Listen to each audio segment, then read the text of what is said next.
करके बैठ जाए शांति से। अभी ध्यान से सुनो, देखो एडजस्टमेंट पे प्रॉपर तरीके में हो गया अपना, धीरे धीरे करके प्रैक्टिस करोगे आपको आएगा, कोई नया नॉर्मल चीज है बहुत, और 15 मार्क्स का क्वेश्चन है, ठीक है। हाँ, एग्जाम में सबसे हैवी वेट कैरी करने वाला चैप्टर यही है, फाइनल वाला अकाउंट, ठीक है।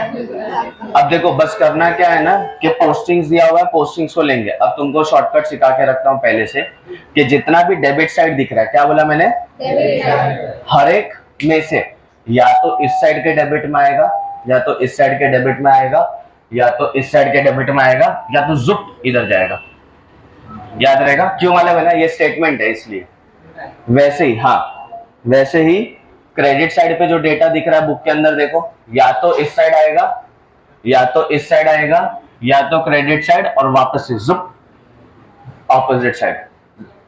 याद रहेगा, हाँ बराबर याद रहेगा ना, ठीक है। देखो पोस्टिंग चालू करते, सबसे पहला दिया हुआ है, पहले क्वेश्चन रीड कर, क्या नाम है, दिया और किया, दया बेन। बाबू रीड करना question. Daya and Kashma are partners sharing profit and losses in the ratio of 1:1. अच्छा देखो, D and K are the partner sharing profit and loss in the ratio of 1:1। मैंने पहले भी सिखाया था 1:1 का मतलब होता है 50-50, बराबर, क्योंकि आप कोई भी आंसर लो हमेशा निकल के आएगा। मैंने पहले भी सिखाया, अगर आप 1000 लोगे और कटिंग करोगे तो निकलेगा 1:1। आप 2000 लिख लोगे, बराबर है, तो भी आंसर आपका घूम फिर के आएगा 1:1, क्योंकि जब आप कटिंग करोगे तो आंसर 1 और 1 ही आएगा। बाबू तुला दिसते ना, हाँ तुला, ठीक है, यहाँ तक याद रहेगा। तो वो लोग ने क्या बोला कि हम प्रॉफिट कमाएं या लॉसेस बेयर करें, कुछ भी हो हमेशा हम शेयर क्या करेंगे 1:1। आज मैं सिर्फ पोस्टिंग सिखा रहा हूँ, और अगर हुआ तो एडजस्टमेंट भी सिखाऊंगा। टैली अभी नहीं सिखा रहा हूँ, टैली 2 या 3 समझाने दो, उसके बाद चालू करेंगे। तो वो लोग ने आगे क्या बोला है, From the following trial balance and additional information, prepare trading and profit and loss account for the year ending 31st March 2000. Year ending क्या बोला, देखो वापस से रिपीट कर रहा हूँ, यहाँ देखो ईयर एंड क्या बोला उसने, 31st, साल क्या है 2013। अच्छा 19 ले रहे भाई, रो मत, ऐसा होता जैसा बर्थडे आने वाला था उसमें तेरा। 2019 को ईयर एंड बोला है। बाबू ओपनिंग क्या रहेगा, कोई नहीं बोलेगा, ये वाला बोलेगा, हाँ बोलो ओपनिंग क्या रहेगा। आजू बाजू वाले मला हेल्प करा, ये गाली मारती है बैठ के।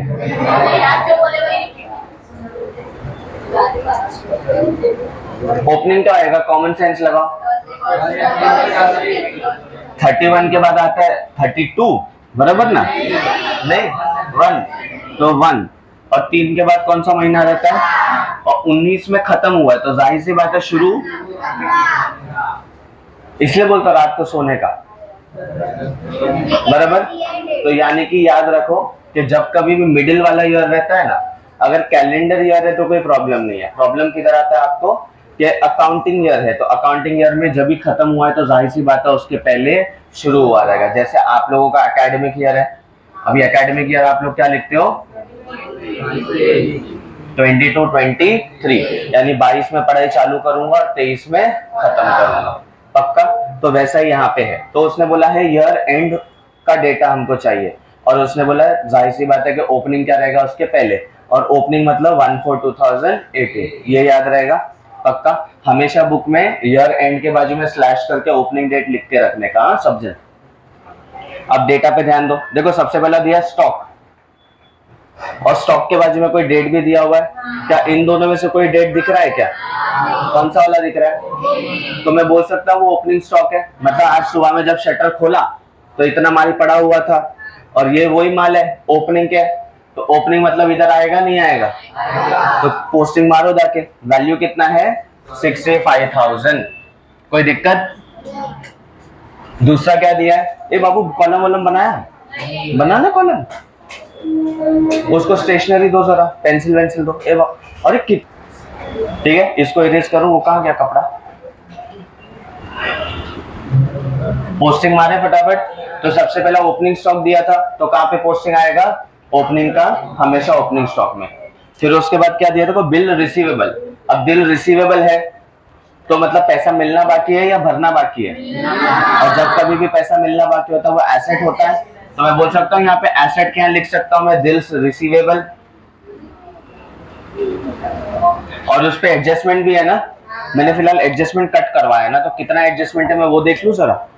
नहीं नहीं रुक जाओ, मैंने एडजस्टमेंट कटवाया है उसमें से है। अगर एक एडजस्टमेंट है तो कितना लाइन छोड़ोगे, एक मारेगा। एक एडजस्टमेंट पे एक लाइन, दो एडजस्टमेंट पे तीन लाइन, तीन एडजस्टमेंट पे चार एडजस्टमेंट पे पांच एडजस्टमेंट पे एक एडजस्टमेंट पे दो पे तीन पे। पहले वाले में अभी कितना बोला मैंने, एक है, तो कितना लाइन छोड़ू, वैल्यू बोलो मुझे। 28,000। देखो जिस पे एडजस्टमेंट रहेगा हमेशा इनर कॉलम कहाँ पे लिखोगे, तो यहाँ पे। और एक लाइन छोड़ने को बोला, देखो एक लाइन छोड़ के मैंने अंडरलाइन कर दिया। समझ में आया क्या किया, ताकि यहाँ पे लिखूंगा और डायरेक्ट आउटर कॉलम में जा सकता है। और आगे बढ़ो, दूसरा क्या देखो, वेजेस और सैलरी। एग्जाम में ये तीन तरीके में आएगा, ध्यान से सुन लो, ध्यान से देख लो। दो जन का नाम दिया है, वेजेस और वेजेस का मतलब क्या होता है,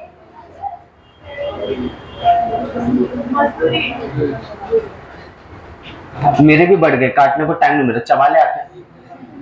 वेजेस का मतलब क्या होता है, मैं पहले बोला मेरे जैसा गरीब जिधर पे काम करता है, फैक्ट्री में कारखाने में, इसलिए मैं काला हो गया, नहीं तो मैं पहले बहुत गोरा था, बराबर है। तो कारखाने में मजदूर कहाँ काम करता है, कातिया बोल जल्दी। हाँ, और मजदूर को आप मजदूरी देते हो या उससे छीन के ले लेते हो, आप मजदूरी देते हो। और जब आप मजदूरी देते हो आपको खर्चा होता है या इनकम होता है, तो कॉमन सेंस से वेजेस यहाँ आएगा। लेकिन साथ में देखो वहाँ वेजेस एंड सैलरी, तो एक काम करते हैं बांट के आजू बाजू में दे देते हैं। नहीं, कभी भी याद रखो, जब कभी भी वेजेस एंड सॅलरी दिया है तो आप सेकंड वर्ड को करोगे इग्नोर। नंतर तू मला विचारणार की काय सांगितलं काय माहिती, तो जब मैं बोलता हूँ तो मेरे पे ध्यान देना। मेरा थोबड़ा अच्छा नहीं है मुझे मालूम है, बट तो भी मेरे को देखो, देखो मेरे को, बराबर। तो पहला दिया है वेजेस और दूसरा दोनों साथ में चिपक के दिया है, तो सेकंड वाले को हटा दो, क्या बचा, तो आप लिखोगे वेजेस। दूसरा चीज, अगर दिया होता सैलरी और वेजेस तो किसको हटाते, और बचता सैलरी, और सैलरी टाई वाले को मिलता है, और टाई वाला किधर रहता है। अब एग्जाम में तीसरे तरीके में क्या देगा, सिर्फ दे देगा वेजेस, हमारे अब्बा का कुछ जा रहा है। अगर सिर्फ दे देगा सैलरी, हमारा कुछ जा रहा है, कोई प्रॉब्लम है इसमें। तो तीन तरीके में आएगा चिपक के, तो वो देखो किसका है, या तो अलग अलग। तो अभी फिलहाल वेजेस एंड सैलरी दिया, तो हम सेकंड वाले को करेंगे। तो मैं वेजेस वर्ड यूज कर सकता हूँ क्या, नहीं, तो यहाँ पे वेजेस मैं भरता हूँ, तो दैट इज वेजेस। वैल्यू कितना है, आज कोशिश करते हैं थोड़ा हैंड राइटिंग इंप्रूव करने का।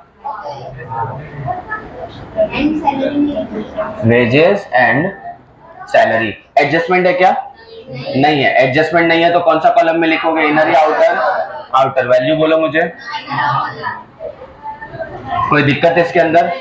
उसके बाद में नीचे दिया है सुंदरी डेटर्स।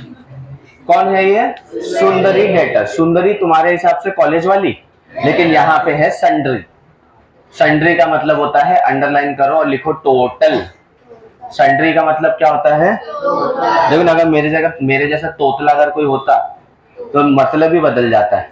संड्री का मतलब होता है टोटल, वो बेचारा एक्सप्लेन करने के चक्कर में टोटल, संड्री की जगह बोलेगा शुंडरी, शुंडरी, शुंडरी, बराबर। शुंडरी का मतलब हो गया, समझ में आ रहा है। तो यहाँ पे सुंदरी नहीं है, हाँ इमेजिन करो, अब अपना कुछ नहीं जा रहा है, ठीक है। तो सुंदरी डेटर्स है, और सुंदरी डेटर कितने का है, 1,32,500, यानी ये पैसा मिलने का है या भरने का है, सुंदरी डेटर से पैसा मिलने का। और जिससे पैसा मिलने का वो क्या होता है बाबू, याद रहेगा, बिल रिसीवेबल में घुस जा, एसेट होता है। बिल रिसीवेबल उसका एक नाम है, दूसरा वाला हिस्सा है। ऐसे ही जरूर देखो, तुम नौकरी कर रहे हो तो तुमको सैलरी मिलने वाला है, तो मिलने वाला है, तो वो एक तरीका हो गया पैसा मिलने का। मैं बोल रहा हूँ इसके साथ में मिलके तुमने मोबाइल बिकवाया तो कमीशन मिलने का है। मेरे साथ बैठ के तुमने कुछ मार्केटिंग का काम कराया तो पैसा मिलने का है। तो पैसा मिलने का जरूरी नहीं सिर्फ सुंदरी डेटर ही हो, सिर्फ बिल रिसीवेबल, और भी अलग अलग तरीके हैं। समझ में आया? तो अभी फिलहाल हमको क्या दिया उसमें से एक, दैट इज सुंदरी डेटर, जिससे पैसा मिलने का वो क्या होता है, डेटर, और डेटर से पैसा आने का है, मतलब वो आपका एसेट हो गया। तो मैं यहाँ लिख सकता हूँ सन्ड्री डेटर्स, वैल्यू कितना है, और मैंने बोला उस पर एक एडजस्टमेंट है, तो वैल्यू 1,32,500। तो एडजस्टमेंट है तो हमेशा कहाँ लिखोगे, इनर कॉलम, तो इनर कॉलम में जाके लिखो 1,35,032,500, ओके 1,32,000। इसमें कोई दिक्कत, और एक एडजस्टमेंट है ना, तो एक लाइन लीव करेंगे, नहीं मैंने बोला मैं एडजस्टमेंट कैंसिल कर रहा हूँ, फिलहाल थोड़ा क्वेश्चन सिंपल होना चाहिए आपके लिए। तो यहाँ पे एक एडजस्टमेंट लीव किया तो इनर कॉलम में एक लाइन लीव करोगे और हम वेट करेंगे एडजस्टमेंट के लिए। बाबू किसको समझ में नहीं आ रहा है ये सब, बोलो, ये किसको कच्चर पट्टी नहीं समझ रहा है, अरे बोलो मुंह से, आया सबको, आगे भागे। उसके बाद देखो तो बैड दिया है, बैड मैन, तो बैड का मतलब होता है खराब, डेट्स का मतलब है जिससे पैसा मिलने का है, याद रहेगा। तो ये पैसा मिलेगा या नहीं मिलेगा, तो तुमको फायदा होएगा नुकसान होएगा, और नुकसान मैंने पहले बोला एक्सपेंस। तो पैसा जिससे मिलने का है वो शोरूम में आया रहेगा ना कि मुझे आपकी कार चाहिए, ये वाली नहीं, ये तो लिपस्टिक है, बिस्किट है, मुझे आपकी कार चाहिए, ये आपकी कार है, मुझे ये कार चाहिए, कार लेके गया तुमसे, बराबर है, और पैसा नहीं दिया, तो वो पैसा मिल रहा है आपको, नहीं, तो वो पैसा खराब हो गया, तो अब वो मिलेगा नहीं, तो मैं बोलूंगा ना ये है वो लड़की जिसने पैसा डुबाया, बैड डेट्स।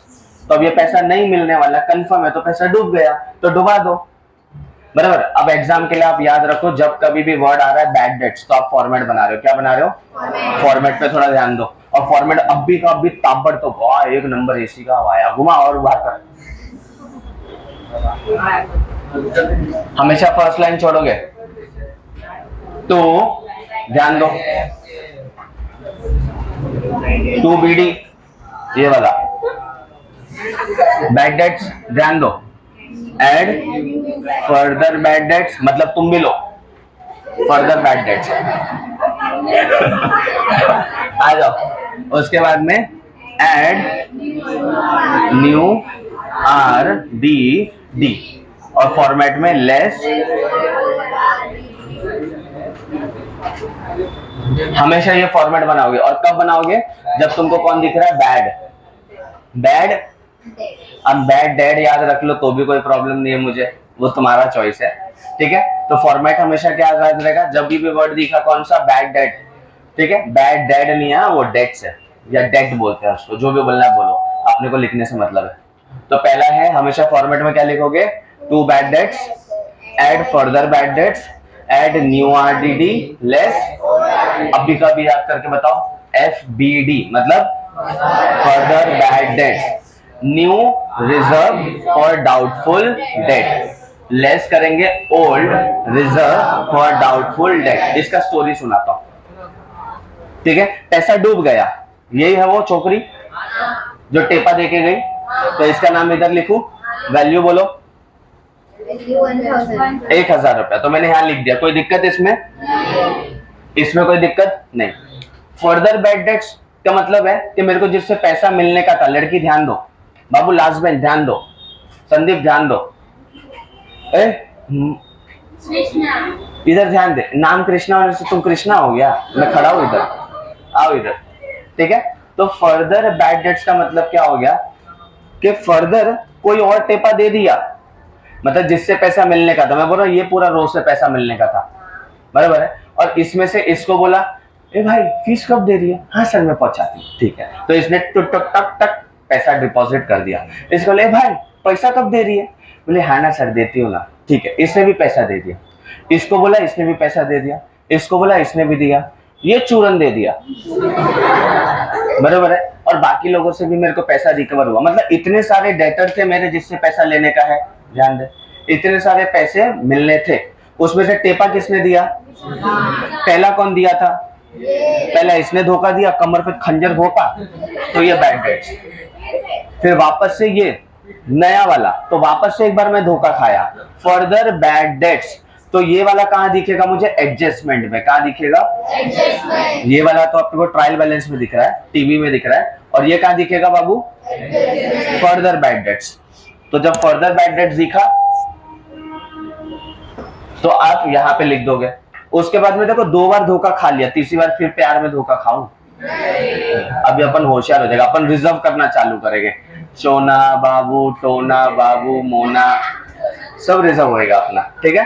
तो आपने क्या किया, रिजर्व करना चालू किया। क्यों? अगली बार धोखा प्यार में मिलेगा तो मैं सैड बैठूं? नहीं, तू नहीं तो कोई और ही सही, बराबर। तो मैंने क्या किया, रिजर्व करना चालू किया, और वही मिल रहा है तुमको। ये मेरा नया रिजर्व है, that is new reserve for doubtful date.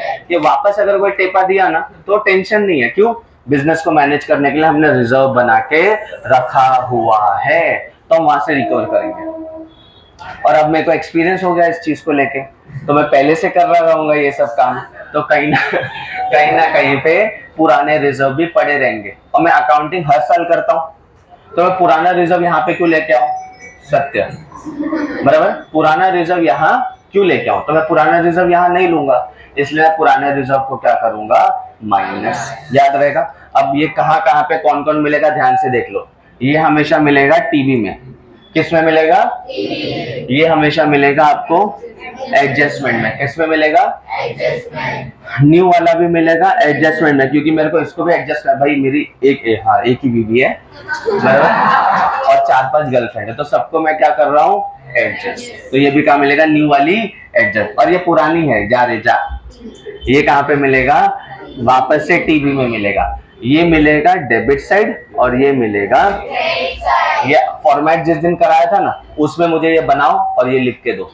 Bad debts arrow मारो टीबी, एरो मारो debit side, further bad dates adjustment में, न्यू वाला एडजस्टमेंट में, ओल्ड वाला टीबी का क्रेडिट साइड। मार्क करो और लिख के लो। बाबू लिखने का, बैठने का नहीं, एग्जाम में 2 मार्क्स के लिए आने वाला है।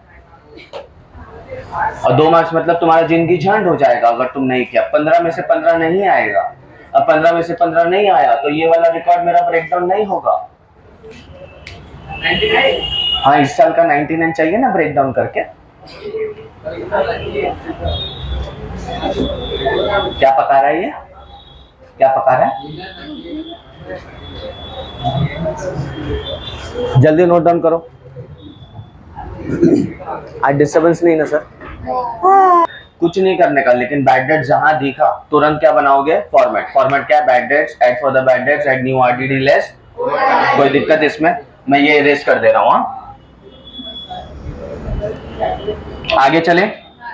ओके, नेक्स्ट क्या दे रहा है वो, बैड डेट्स के बाद क्या, परचेस। देखो क्लियर कट लिखा हुआ है मैंने परचेस, तो अपन डायरेक्ट लिखेंगे। और फॉर्मेट बना के रखा हुआ है, तो हमेशा कहाँ लिखोगे, इनर कॉलम। वैल्यू देना 1,48,000। कोई दिक्कत इसके अंदर?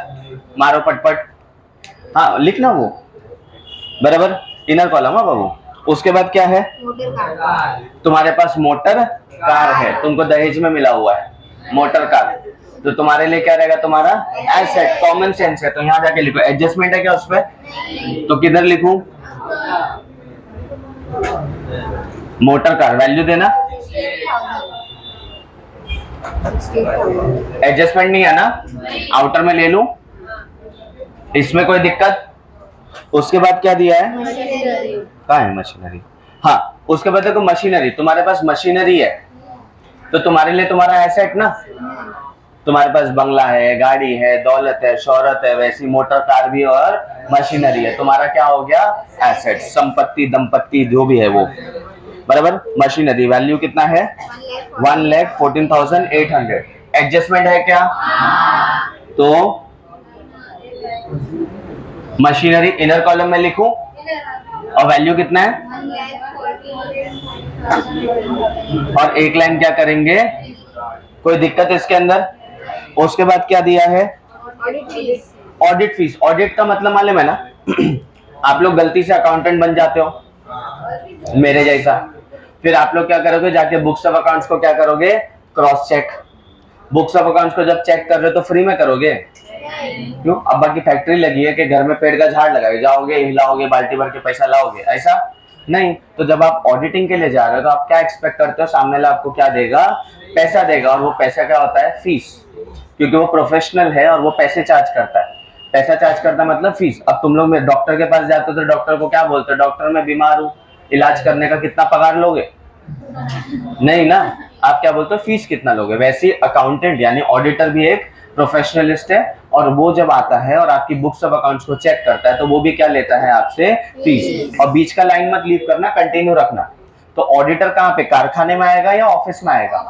तो जाहिर सी बात है ऑडिट फीस कहाँ लिखना चाहिए। और आप पे कर रहे हो, आपके लिए इनकम है या एक्सपेंस है? आप कंपनी पॉइंट ऑफ व्यू से देखो, हमेशा ये सब भरने को आता है, लेने को नहीं आता है। ठीक है, तो यहाँ लिख सकता हूँ ऑडिट फीस। एडजस्टमेंट है क्या? तो इनर या आउटर? वैल्यू कितना है? बस यही इज्जत है अपना। किस किस को यहाँ तक समझ में आया है? नहीं समझ में आ रहा है? बाबू नहीं समझ में आ रहा है? लड़की नहीं समझ रहा है? जल्दी बोलो किस किस को नहीं समझ रहा, तो मैं थोड़ा और तरीके यूज करूंगा। लास्ट बेंचर्स नहीं समझता है तुम्हारा? ऑडिट फीस के बाद क्या दिया? देखो आपने माल बेचा, यहाँ ध्यान दो, आपने माल बेचा और उसमें से सामने वाले ने रिटर्न किया है, इसलिए शब्द आया सेल्स। तो देखो हमने फॉरवर्ड बनाया ना, इज्जत में जाके उधर लिख दो, कोई पूछने का जरूरत नहीं है। वैल्यू कितना है? तो देखो इनर में ही लिख रहा हूं मैं अभी फिलहाल, और ब्रैकेट में डाल के रखा है क्योंकि माइनस होगा ना, तो आप इनर में डालो, ब्रैकेट में लिखो और 2000 माइनस। यहाँ तक ठीक है? आगे चलूं मैं। ये बाबू तुमको समझ रहा है? उसके बाद क्या दिया है? डिस्काउंट। देखो डिस्काउंट के लिए थोड़ा ध्यान दो, एक कोड यूज करेंगे और कोड है CID, दया दरवाजा तोड़ दो। क्या है? CID, याद रहेगा। C से आएगा आपका कमीशन, I से आएगा तुमको जिसके अंदर है इंटरेस्ट, और D से हो जाता है 2, that is discount and dividend. ठीक है, उसमें से एक आया है डिस्काउंट डिविडेंड, याद रहेगा। तो जब कभी भी आपको CID दिखा तो बैलों के जैसा काम करने का, स्मार्ट वर्क नहीं कर रहे हो। और बैल काम क्या करते हैं, पहले से सिखाया है कि डेबिट में दिखा तो डेबिट में लिख दो, क्रेडिट में दिखा तो एक्सप्लेनेशन दूंगा मैं उसका, नहीं तो बोलोगे सारा बैल के जैसे ही सिखा रहा है। ठीक है, वैसा नहीं। CID याद रहेगा, C से कमीशन, तो C से क्या है, और इतना याद रख, इतना गारंटी है गलती से नंबर मेरे पास आए ना तो भूल जा, तेरे साथ घूमेगी फिर।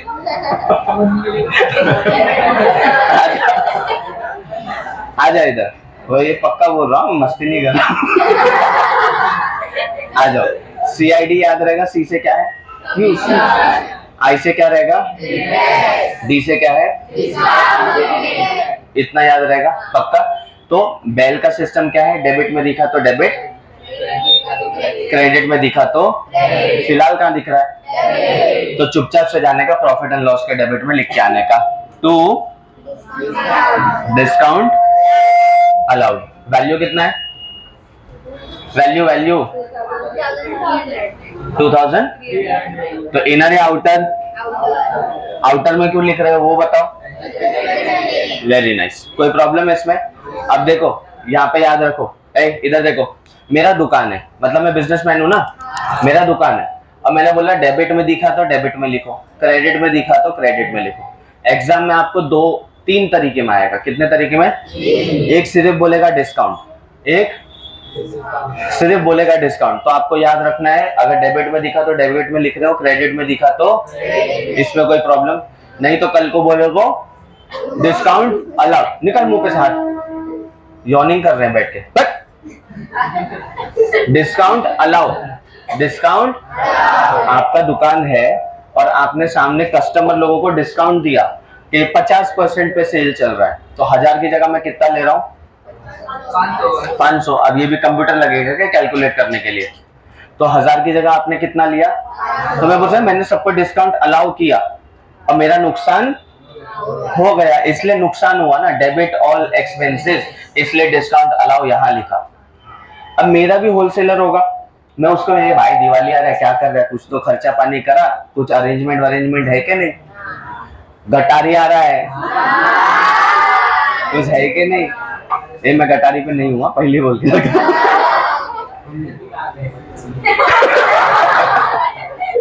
आ जाओ। ठीक है, तो मैंने क्या बोला होलसेलर को कि भाई साहब दिवाली आ रहा है, गटारी आ रहा है, कुछ तो खर्चा पानी करो। ठीक है, पुराना बिल कितना था? मैं बोला 10,000। मैं बोला ठीक है 5,000 ही देना, 5,000 तुमको डिस्काउंट दिया तो मतलब मैंने डिस्काउंट रिसीव किया, तो मैंने डिस्काउंट रिसीव किया, डिस्काउंट अलाउड, डिस्काउंट जहां 10,000 देने का था वहां कितना भरने को आया? फायदा नुकसान, क्रेडिट और इनकम। तो एग्जाम में अगर तुमको पूछा कि जो डेबिट साइड में दिखता है उसका पूरा नाम बताओ, डिस्काउंट। जो क्रेडिट साइड पे दिखता है उसका पूरा नाम बताओ, याद रहेगा। अभी फिलहाल ये नहीं है तो मैं इसको इरेज कर रहा हूं। लेकिन अगर एग्जाम में आया और वो लोग ने पूछा कि डेबिट साइड जो दिखता है उसका पूरा नाम क्या है, तो it is discount. Credit side जो दिखता है उसका पूरा नाम क्या है, डिस्काउंट। एग्जाम में सिर्फ डिस्काउंट लिख के दिया तो भी डरने का, डब्बा सिस्टम यूज करने का। डेबिट में दिया तो डेबिट में लिखो, क्रेडिट में दिया तो बराबर। और अपने को मालूम है डेबिट में दिखा तो उसका आगे का नामकरण तुम कर सकते हो, क्योंकि ऑलरेडी तुम्हारे भी नामकरण हो जाता है। साला मैं चल कितना स्टेप चल लिया इधर ही खड़े खड़े, 2,500 हो गया मेरा स्टेप यही इतने में। आ जाओ। तो यहाँ पे discount allowed, discount receive, value दिया है, एडजस्टमेंट है तो इनर, नहीं है तो कोई दिक्कत। बाबू आगे भागो। तुम्हारे पास बिल्डिंग है, तुम्हारा क्या रहेगा? सिंपल। एडजस्टमेंट है क्या है? तो यहाँ लिख दूं, ओके थैंक यू। इनर ना, और एक लाइन लीव। किसको ये कंसेप्ट नहीं समझ रहा है? छोकरे तुमको नहीं समझ रहा है ना ये? हाँ तो बोलना मेरे को। कल को मम्मी पापा जबरदस्ती शादी कराएंगे, कर लेगा तो मैं भी जबरदस्ती सिखा रहा हूं तो सीख लेगा। तो सीखना, ये क्या नहीं समझा वो बोल मेरे को। हाँ क्या बोलता है? अरे लाइन इसलिए छोड़ा ताकि मैं लाइन मार पाऊं। अरे एडजस्टमेंट दिया है ना नीचे, मशीन के ऊपर एक एडजस्टमेंट है तो इनर में लिखेगा ना, बिल्डिंग के ऊपर एक एडजस्टमेंट है तो इनर में लिखेगा ना। हाँ तो एक ही है बाबू तेरा बुक के साथ। अब मैं, तू चाहता है मैं पूरा पे लाइन मारूं पहले और फिर तेरे को सम सिखाऊं? नहीं ना। तो मेरे हिसाब से ये एक लाइन है, मेरे हिसाब से ये एक लाइन है। मैं देखना यहाँ पे लिखूंगा 200 रुपया अगर होगा और माइनस करके आउटर में डाल दूंगा। तो मेरे हिसाब से ये एक लाइन है और ये भी मेरे हिसाब से एक लाइन है, इसलिए मैंने एक डैश डाला है। एक डैश का मतलब है एक लाइन, याद रहेगा। कैसा लड़का है रे? उसके बाद क्या दिया है? तुम्हारे बैंक में पैसा पड़ा हुआ है, तुम्हारा एसेट ना। तुम्हारा पैसा है क्या? मेरा पैसा है। मेरा पैसा भी मेरा पैसा है। बैंक में तुम्हारा पैसा जो पड़ा हुआ है वो भी मेरा पैसा है, और जेब में जो पड़ा है वो दे दो। तो मेरा पैसा एसेट, यानी कि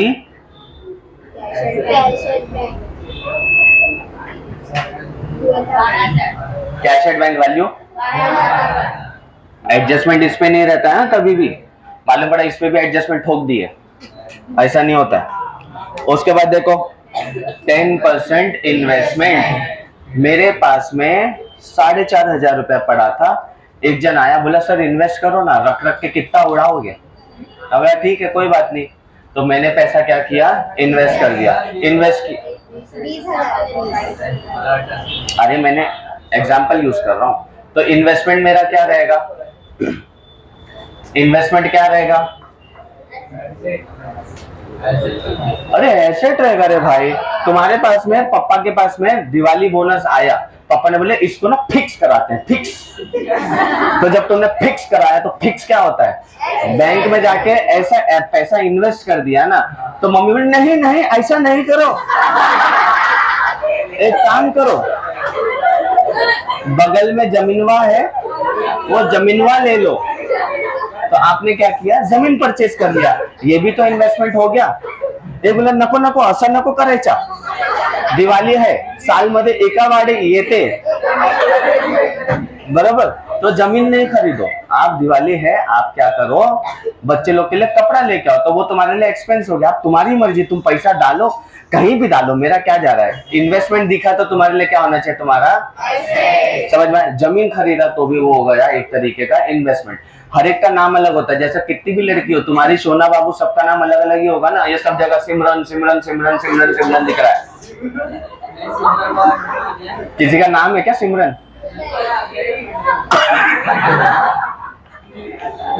कोई बात नहीं, सिमरन एक ही, जरूरी एक ही सिमरन के बारे में बात कर रहा हूँ मैं। होता कोई बात नहीं। सिमरन तो सिमरन, लड़की है वो इम्पोर्टेंट है। आ जाओ। ओके, तो यहाँ पे तुमको क्या दिया हुआ है? इन्वेस्टमेंट। तो इन्वेस्टमेंट आपका क्या रहेगा? एसेट। हाँ, तो लिखने का ऐसे देखो 10% इन्वेस्टमेंट, और ये हिडन एडजस्टमेंट है, मैंने पहले भी सिखाया। तो आइटम इनर में लिखोगे, आउटर में वैल्यू कितना है?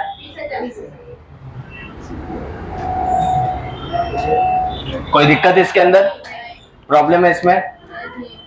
Time pass. उसके बाद क्या दिया देखो? एडवर्टीजमेंट। एडवर्टीजमेंट आप कारखाने का करते हो या शोरूम का करते हो? तो जाहिर सी बात है एडवर्टीजमेंट खर्चा किधर का रहेगा? प्रॉफिट एंड लॉस का। और देखो एक साल में कितना महीना होता है? अब खुशी खुशी में ये मत बोलना 9 महीने होते हैं, ठीक है? 9 महीने नहीं होते हैं, 12 महीने होते हैं। कितने महीने होते हैं? बट यहाँ पे क्या हुआ है? एडवर्टीजमेंट पे कितना महीने के लिए किया है? आपको अक्ल होना चाहिए। आप अकाउंटिंग कर रहे हो 1 साल का, तो जब 1 साल का कर रहे हो तो 9 महीने का खर्चा भरोगे, चलेगा क्या? आपको कितना महीने का भरना चाहिए? आप मुझे बोलो, अगर आपने 6 महीने का भरा है, ऐश्वर्या राय आने वाली है मिलने को और इसे लगा पड़ा है, ध्यान देना। शर्ट वर्ट तो तू वैसी डाल के आता है, एकदम सल्लू वाली, कभी चीता कभी बिल्ली। आ जाओ। तो यहाँ पे थोड़ा ध्यान दो कि यहाँ पे आपने एडवर्टीजमेंट का खर्चा, मैं यूज कर रहा हूँ एग्जांपल में, आपने 6 महीने का भरा है। कितना महीने का?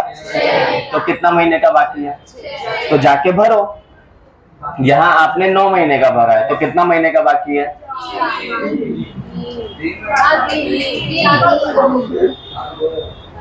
ज्यादा पढ़ने पर ऐसे ही होता है, बराबर है? तो आपने 9 महीने का यहाँ पे भरा, अभी भी कितना महीने का बाकी है? तो ये भी एडजस्टमेंट है, हिडन एडजस्टमेंट। उसने ब्रैकेट में इंफॉर्मेशन दे दिया है कि एडवर्टीजमेंट आपने 9 महीने का पे किया हुआ है, तो हम एडजस्टमेंट लिखेंगे, टर्म लिखेंगे इनर कॉलम में। एडवर्टीजमेंट खर्चा है शोरूम का, तो यहाँ लिखेंगे। बाबू नहीं समझा तेरे को? हाँ, तो 2 एडवर्टीजमेंट एक्सपेंसेस। और कितना वैल्यू है? 4000। और एडजस्टमेंट है इसलिए 1 लाइन। कोई दिक्कत इसके अंदर? रफ रफ लिखो, पट पट पट पट, ज्यादा टाइम पास नको। ए, टू और बाय कौन लिखेगा रे? ये जगह है ना, इसको यूज कर। काय को उधर से क्या शादी विधि का फेरा मारने का क्या? फाइपू। उसके बाद देखो क्या दिया है? रॉयल्टी। अब रॉयल्टी का मतलब क्या होता है? वेरी नाइस, नाम यूज करना, बराबर है। यानी कि जैसे मैंने बोला कि तुम टोपी मैन्युफैक्चर करते थे। क्या मैन्युफैक्चर करते थे? टोपी। बाबू देख मिनट चलेगा ना? अच्छा चल रहने दे। टोपी, गौर से देखो उसको, क्या यूज कर रहा है वो? और टोपी बनाने वाला कौन है? मैं। हाँ ला, देख। ओ माय गॉड, राइडर वाला टोपी है।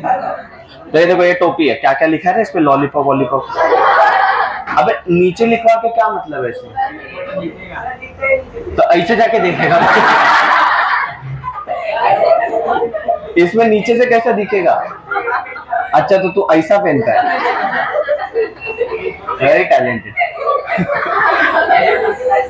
कल को शर्ट नीचे और पैंट ऊपर तो नहीं पहनेगा ना? ये देखो, ऐसा वाला टोपी है। अब ये टोपी पता नहीं क्या है, डोपे भी पे जो भी है ये कैसा, रैपर वाली, कचरा वाला रैपर, कचरा, यो वाला रैपर। तो देखो ये यो वाला रैपर का टोपी है। यो बेबी यो, आओ, ये यो वाले का टोपी है। तो जब ये यो वाला टोपी आप यूज कर रहे हो, मैं बोल रहा हूँ नाइकी ने अभी तक नहीं बनाया यो वाला टोपी, नाइकी इज्जत वाला बना रहा है। यो कितने का ये? 150 रुपये में देगा, तो 150 रुपये में मिला।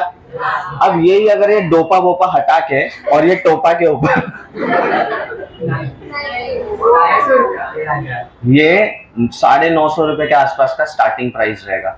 मतलब देखो कपड़ा वही है, सब कुछ वही है, बस क्या फर्क आया? तो डोपा बंद करके टोपा के ऊपर में नाइकी यूज अगर कर रहे हो तो क्या हो रहा है यहाँ पर, वैल्यू इसका ऑटोमेटिकली चेंज। यानी मैं नहीं चाहता पैसा ज्यादा कमाए, 150 रुपया देगा, अब इसका 150 में बिक रहा है और यही टोपी है, बस नाइकी गलती से डाल दिया तो कितने में बिक रहा है, 950। यानी कि अगर मेरे को पैसा ज्यादा चाहिए, हाँ इसने तोड़ के भी रखा है 4 जगह से इसको, हाँ हड्डी तोड़ी हुई है इसने, बाबू ले। तो अगर दे दो डोपो को, बराबर। तो अगर फ्यूचर में मुझे ये कंपनी, अगर मैं रन कर रहा हूँ टोपी की और मुझे बिजनेस में पैसा ज्यादा चाहिए, रखो मेरे को लगेगा, बराबर। तो यहाँ पे अगर मेरे को पैसा ज्यादा चाहिए तो मैं क्या करूंगा, ये डोपो को निकाल के क्या लगाऊंगा, और वही डोपो निकल के कितने की हो जाएगी, 950 रुपए की। यानी कि अगर मुझे टोपी 950 में बेचना है तो मुझे नाइकी यूज करना है, तो कर लो, बस टिक मार की तो लगाने का। कल को नाइकी वाला आएगा, उठाएगा, बम्बू करेगा और तुम्हारे को जेल के अंदर डलवा देगा, पेनल्टी भरो बैठ के। क्यों, उसका ब्रांड नेम यूज कर रहे हो, एडिडास है, नाइकी है, कुछ ना कुछ किसी के थ्रू बनाया हुआ है, आप कैसे यूज कर सकते हो, नहीं कर सकते। तो ऐसे पॉइंट ऑफ टाइम पे मैं क्या बोलूंगा, नाइकी नाइकी तुम्हारा लोगो दे दो ना। बोला क्यों, अब्बा ने देके छोड़ गए थे क्या, नहीं, पैसा लेगा इसका। और उसने कहा, बोला कितने का टोपी बेचेगा, मैं बोला 600 रुपया। तो बोला 600 में मत बेच, 1000 में बेच। कितने में बेच, 1000 में बेच, और 1000 में से 600 तू रख और 400 रुपया मुझे मेरा रॉयल्टी दे। मतलब वो डोपो लगाने से 150 में बिक रहा था, बराबर, तो भी मेरा दिमाग चल रहा था कि मैं 600 में बेचूंगा, गरीब लोग खरीदेंगे। बोला नहीं नहीं, कुछ गरीब नहीं, पैसा देखने का। और कितने में बेच, 1000 में से 600 रुपया मुझे दे, 400 रुपया तू रख। और जिस दिन तू नहीं भरा ये 400 रुपया, टोपी बेचने और बनाने भी नहीं दूंगा, टोपी बनाने के लिए नहीं दूंगा। यानी मैन्युफैक्चर कर पाओगे क्या, और जब मैन्युफैक्चर नहीं कर पाओगे तो मैं ये बोल सकता हूँ, जब जब तक मैं रॉयल्टी पे करूंगा तब तब मैं मैन्युफैक्चर कर पाऊंगा। बिना रॉयल्टी पे किए मैं मैन्युफैक्चर नहीं कर पाऊंगा, नाइकी वाला बनाने ही नहीं देगा, बराबर। तो royalty is what, manufacturing expense, के अगर आप रॉयल्टी पे करते हो तो आप नहीं मोगन ताइना क्या, तो आप बना पा रहे हो ना। रॉयल्टी पे नहीं कर रहे तो आप मैन्युफैक्चर नहीं कर पा रहे। कॉमन से चाराना गिर गया क्या, तेरा होके भी एक्सपायरी हो गया, कोई फायदा नहीं। तो रॉयल्टी क्या है, बेसिकली मैन्युफैक्चरिंग एक्सपेंस, के आप मैन्युफैक्चर कर पाओगे कभी, जब आप रॉयल्टी पे कर रहे हो तभी। तो मैं बोल सकता हूँ रॉयल्टी यहाँ आएगा। तो टू रॉयल्टी वैल्यू क्या है, साले 3000 के पीछे इतना भुकवाया मेरे को। और एडजस्टमेंट है क्या कुछ, तो आउटर कॉलम, कोई दिक्कत इसके अंदर, पक्का क्रेडिट में भागो लवकर लवकर।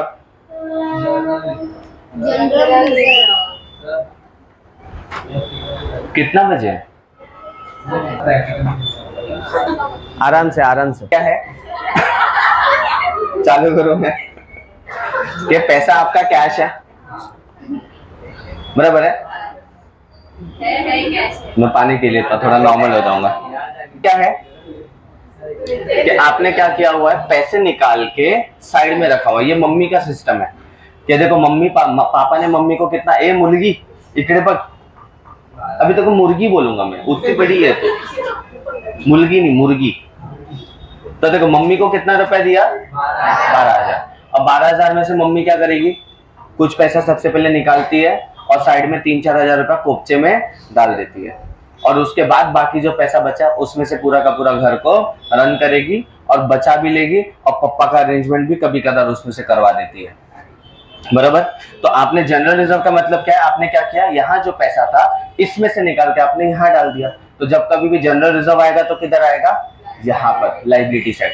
और लाइबिलिटी में हमेशा स्टार्टिंग का 4 लाइन छोड़ के रखो। कितना लाइन, मेरे हिसाब से ये 4 लाइन है, तुम तुम्हारे हिसाब से गिनती में लो और 4 लाइन छोड़ो। 4 लाइन छोड़ के आप क्या लिखोगे, वैल्यू देना मुझे। मम्मी बड़ी टैलेंटेड है। 14,000, जितना बैंक में पैसा नहीं उससे ज्यादा रिजर्व में पड़ा है। आ जाओ, यहां तक कोई प्रॉब्लम है इसमें, आगे चले हम लोग। उसके बाद दिया कैपिटल, क्या दिख रहा है? कैपिटल दिख रहा है। और कैपिटल का मतलब है जो पैसा मालिक लोगों का है। ध्यान से सुनना। और देखो जब कभी भी पार्टनर से रिलेटेड बात आए तो एक ही जगह दिखना चाहिए, और वो कौन सा अकाउंट है? देखो कितनी देर से सुनना पड़ा है, बराबर है। तो याद रखने के लिए डब्बा सिस्टम वापस से सीख लो। मुर्गी, डब्बा सिस्टम क्या है? Second last bench, second last bench, सब ध्यान दो। डबल सिस्टम क्या है कि कैपिटल का स्टार्टिंग वर्ड क्या है? तो अपने पास भी तो एक सी है, तो हमेशा कैपिटल किस साइड आएगा? याद रहेगा। और ये कौन सा साइड है? बाय। तो बाय बैलेंस ब्रॉड डाउन, हमेशा क्या लिखोगे? By balance brought down. और नाम क्या है? डी और के। तो देखो यहाँ पे नॉर्मली आपको डी और के लिख देना चाहिए अंदर, यहाँ ऐसे लाइन बना के। मैंने नहीं बनाया, बहुत वेग तरीके में मैंने स्पेस यूज किया, ठीक है। और कैपिटल का वैल्यू कितना है? 1,60,000, 1,20,000। पार्टनर है तो अलग ही रहेगा ना रे भाई। अब तुम क्या चाहते हो? बराबर। पार्टनर्स कैपिटल का मतलब है ये उनका हिसाब किताब रखने का जगह है। तो बिजनेस के अंदर इसने 1,60,000 रुपए डाला है, और इसने बिजनेस के अंदर 1,20,000 रुपए डाला है। और पार्टनर जब भी पैसा बिजनेस में देता है तो उसको बोला जाता है कैपिटल। और पार्टनर जब भी बिजनेस में से पैसा निकाल के लेता है उसको बोला जाता है ड्रॉइंग्स। वेरी नाइस, याद रहेगा। तो अभी फिलहाल पैसा दिया है तो this is known as capital. Next क्या दिया है? क्रेडिटर का मतलब क्या है? जैसे डेटर होता है वैसा ही बिजनेस के अंदर जब पैसा मिलने का बाकी है तो वैसा भरने का भी तो बाकी रहेगा। और जब भरने का बाकी है तो सर पे टेंशन, और टेंशन का मतलब होता है लिबिलिटीज। तो दिस इज योर लिबिलिटीज। और लिबिलिटी का मतलब डोक्यावर त्रास, टेंशन है। पप्पा को रहता है ना एवरी संडे संडे टेंशन आता रहेगा, बहुत टेंशन है इसलिए थोड़ा ले रहा हूं। अरे छोड़ना, पीने देना थोड़ा सा, 2 पैक डार्लिंग, ओनली 2 पैक। उसके बाद में पप्पा कुछ नहीं पिएंगे, ठीक है। तो यहाँ पे क्या हुआ कि आपने क्या किया? क्या है वो? क्रेडिटर। क्रेडिटर का मतलब क्या? डोक्यावर त्रास। और त्रास जब भी आएगा तो लाइबिलिटी याद आना चाहिए, जब भी खुशी तुम्हारी जिंदगी में आएगा तो एसेट आना चाहिए। अभी क्या आ रहा है? डोक्या में त्रास। तो दिस इज नोन एज, सुंदरी नाम दिया नहीं दिया? क्रेडिटर का वैल्यू कितना है? 28 है, 98। एडजस्टमेंट है क्या? तो मैंने डायरेक्टली 98,000। इसमें कोई दिक्कत? पक्का। उसके बाद क्या दिया है? देखो RDD यहाँ है ना, और मैंने पहले सिखाया था कि क्रेडिट साइड दिखेगा ओल्ड RDD। स्नेहा तुम आज किधर गायब हो? तुम आगे बैठने का, पीछे बैठी अकेली सुनी सुनी।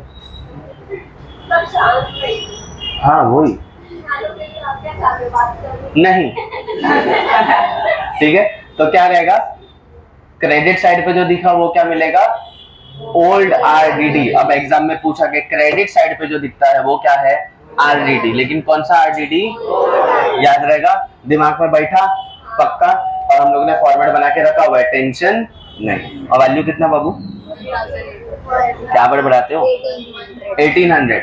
तो यहाँ पे देखो, और लेस लिखा है ना, तो जहां भी लेस है वहां को हमेशा क्या करने का? ब्रैकेट में लिखने का, क्योंकि माइनस कर रहे हो। नहीं कटला तुला? नहीं समझा? अरे बोल, क्या नहीं समझा? कुछ भी नहीं समझा। सिखाया था तुमको कि RDD क्या रहेगा? RDD is what? Reserve. Reserve का मतलब है जो पहले से पैसा बचा के रखा हुआ है, और हमने उसका फॉर्मेट बना के रखा था रिजर्व फॉर डाउटफुल डेट। तो आप क्या करोगे? हमेशा वहां जाके लिख देने का, सिंपल है, ठीक है। उसके बाद क्या दिया है? आपने माल बेचा, और माल बेच के कितना पैसा कमाया है? 2,85,500। और माल बेचा ना तो उसको सेल्स बोला जाता है, और सेल्स का स्टैंडर्ड फॉर्मेट है ना, तो आप डायरेक्ट वहां जाके लिख दो। तो कितना वैल्यू है? मैंने कट करवाया ना एडजस्टमेंट, सेल्स का कट नहीं करवाया। हाँ ठीक है, सेल्स का एडजस्टमेंट कट नहीं कराया तो कोई बात नहीं। यहाँ पे बीच में स्पेस या तो लास्ट में स्पेस रख सकते हैं हम लोग। कितना वैल्यू है? 2 लाख। कोई दिक्कत इसके अंदर? ठीक है। उसके बाद क्या दिया हुआ? Outstanding wages. आउटस्टैंडिंग मतलब बाहर खड़ा है, ठीक है। बाहर क्यों खड़ा है? क्योंकि उसको लेना बाकी है। मतलब आउटस्टैंडिंग का मतलब है भरना बाकी है। आउटस्टैंडिंग देखो दोनों चीज हो सकता है। मैं बोल रहा हूं कि ये क्या है, चलो ये नहीं, किसको भी ले लेते हैं कि तुम लोगों समझो कि तुमको फीस मुझे देना बाकी है, तो मैं दूसरी भाषा में बोल सकता हूं मुझे फीस लेना बाकी है। मैं बोल सकता हूं आउटस्टैंडिंग फीस। तुम लोग जब वर्ड यूज करो तो क्या बोलोगे? पेमेंट, पेबल, भरना बाकी है। और मैं बोलूंगा मुझे रिसीव करना बाकी है। जाहिर सी बात है ना, किराने वाले से सामान लेते हो तो किराने वाला बोलते हैं ना, अरे भाभी जी कभी पैसे दोगे, बहुत दिन हो गया है, कब पैसे मिलेंगे? तो उसको मिलना बाकी है और आप क्या बोलते हैं? अरे दे दूंगी ना भैया जी। वो ओजी जो है गाँव गए हैं, बराबर है। यानी कि उनके साइड से ओजी की तरफ से भरना बाकी है और भैया की तरफ से रिसीव करना बाकी है। तो outstanding can be receivable, outstanding can be payable. तो आपको देखना है वो रिसीव करना बाकी है या पे करना बाकी है। ये पार्ट क्लियर है। अब यहाँ क्या बोलता है? Outstanding wages. अब वेजेस मजदूरी, मजदूर को आप देते हो या लेते हो? तो मैं बोल सकता हूँ आउटस्टैंडिंग वेजेस मतलब देना बाकी है। और जब देना बाकी है तो सर पे क्या रहेगा? टेंशन, रोज आ जाएगा मालिक बीवी बहुत बीमार है, कब दे रहे हो पैसा? इलाज कराना है, बाद में लेगा पैसा और जाके मार के आएगा, बराबर है। तो भरना बाकी है, तो यहाँ पे ले सकते हैं आउटस्टैंडिंग। देखो वेजेस आप लोगों ने यहाँ लिखा था, बट आउटस्टैंडिंग वेजेस में यहाँ लिख रहा हूँ क्योंकि भरना बाकी है, तो वो लाइबिलिटी हो गया। कितना वैल्यू है? 700 रुपए ही है, ज्यादा नहीं है। और एडजस्टमेंट नहीं है ना, कोई दिक्कत इसके अंदर? हाँ, उसके बाद क्या है? स्टैंडर्ड फॉर्मेट है ना परचेज रिटर्न। नहीं समझ रहा है? परचेज रिटर्न का स्टैंडर्ड फॉर्मेट है ना, तो जाके उधर लिख दोगे डायरेक्ट। कितना वैल्यू है? और ये माइनस होएगा ना, परचेज रिटर्न माइनस लिखा है उसके सामने, तो माइनस कर देना। उसके बाद क्या बाकी है? CID वापस आया, कहाँ दिख रहा है? तो मैं यहाँ लिख दूं जाके, फर्स्ट लाइन लीव कर रहा हूँ और यहाँ पे बाय। मैंने पहले भी सिखाया प्रॉफिट एंड लॉस में हमेशा फर्स्ट लाइन क्या करोगे? तो बाय। अच्छा, डिस्काउंट का पूरा नाम क्या होगा? और कितना वैल्यू है? 1800 रुपए। तो एडजस्टमेंट है क्या? तो आउटर कॉलम में लिख सकता हूँ ना। इतना करने का तकरीबन तकरीबन आपको मिलता है 7 से 8 मार्क्स एग्जाम में। कितना मार्क्स? बहुत है ना अपने लिए, तो पास होने के लिए। यहाँ तक कोई प्रॉब्लम? पक्का कंप्लीट करो तुरंत। अभी पानी तो पी लेने दो, इसलिए बहाना देता हूँ कि 2 मिनट दो करके।